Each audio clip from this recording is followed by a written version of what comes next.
C'est une rentrée hors du commun. L'économie nationale a subi le double choc d'une compagnie agricole insuffisante et les effets d'une crise sanitaire sans précédent.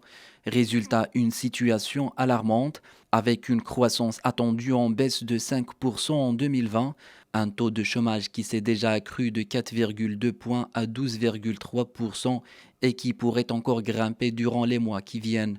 Des défaillances d'entreprises attendues en forte hausse et une situation épidémiologique qui continue de se dégrader jour après jour. Pour rectifier le tir, nombreux sont les dossiers auxquels le gouvernement doit s'attaquer. D'abord, l'opérationnalisation du fonds d'investissement stratégique, pièce maîtresse du plan de relance de 120 milliards de dirhams annoncé par le roi Mohamed VI dans le discours du 30 juillet.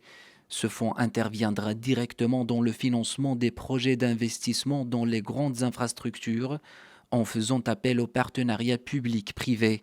Également sur les rails, une réforme profonde dans les établissements et entreprises publiques à travers la création d'une agence nationale qui aura pour mission d'assurer la gestion stratégique des participations de l'État et de suivre la performance des établissements publics. Le besoin de financement croissant lié à la pandémie ainsi que la redynamisation du programme Intelaqa destiné à faciliter l'accès des jeunes porteurs de projets mis en stand-by en raison de la crise sanitaire. C'est dire qu'il y a autant de chantiers sur la table du gouvernement pour une rentrée économique décidément pas comme les autres.